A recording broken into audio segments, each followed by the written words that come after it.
Texas state representatives voted against a school choice measure. Those 16 state representatives are up for re-election on Tuesday. Now, what's interesting is these are Republicans from rural districts in Texas. I think what is fascinating to me, under almost any other circumstance, it would never be called a rhino. I could imagine you could go measure by measure on a rural Texas legislator, and they are going to satisfy almost every other requirement of the Republican voting base. So why this when it comes to school choice in Texas? Well, the reason it's enough to animate the governor to endorse 10 challenges to these incumbents is that school choice has become a signature issue amongst Republicans, which you got a failing government school system, kids are trapped in, give the money to parents and let them choose. Yet you get this pushback from rural areas that, well, what about our schools? We only have one option. If that option is so good, then it won't be affected by this because the dollars still follow the child to that school. But it could create the marketplace for another option to show up in that rural area, or parents to homeschool with the funds that they have. So if those schools aren't good, they could be in jeopardy. But again, most conservatives should like that market challenge, meaning good schools survive, bad schools don't. But yet it's easily demagogued also on the other side by unions. Donald Trump actually saying that he wants to give a $10,000 tax credit to homeschool parents for each child. So I think that's a great platform that he's running on. We've never seen a presidential candidate say that before, and that should be interesting. You had Corey DeAngelis earlier on the show, and here's what he had to say about teachers unions. I mean, the vast majority of these guys were previously endorsed by the state affiliate of the NEA, the largest teachers union in the country. So this excuse about being in a rural area is just that, them trying to have their cake and eat it too.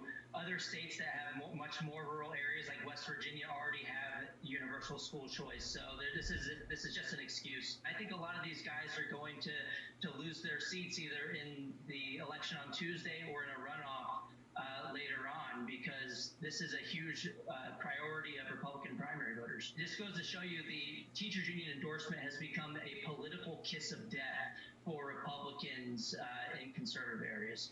Yeah, that's so interesting. It's a kiss of death. But, well, I think it's interesting. We just did this segment on Nikki Haley sort of not able to figure out that the party has moved on. It's a different party than it was in the 90s. She's from a different area.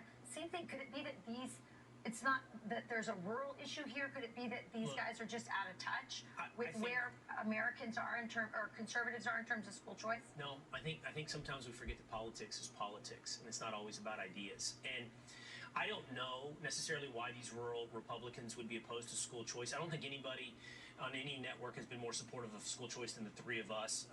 All of our children have benefited from choice when it comes to education, and mine in particular when it comes to public school choice, living in this city for 15 years. And I've seen the effect of failing public schools on kids in Harlem, the Upper West Side, throughout New York City. It is a matter, literally, I don't think I'm overstating to say, of life or death.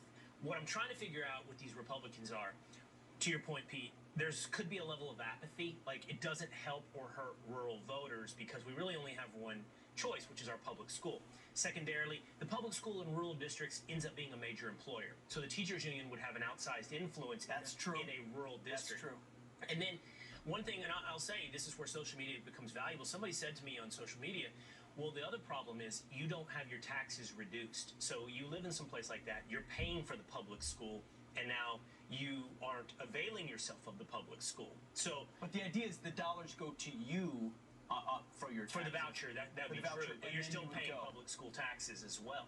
So you know what I'm saying? Your property taxes are still being paid. But at least you're getting a portion of them back. Yeah. Everybody's paying those properties. You're right on that part. So my point was only sometimes, like, while 88% of Republican voters are for it ideologically and support the idea of school choice, sometimes politics is also politics. I'd like to dig a little deeper. I noticed they were all men, and I know a lot of moms are really interested in choice for their kids and were particularly outraged. If you looked at the school board meetings that happened, in that sort of COVID, post-COVID era, most of those were moms going, I don't want this sexualized material in my school. I don't want CRT in my school. I don't want you talking about these things to my children. So I'm also interested in the gender politics of that. It would be interesting to dig into that.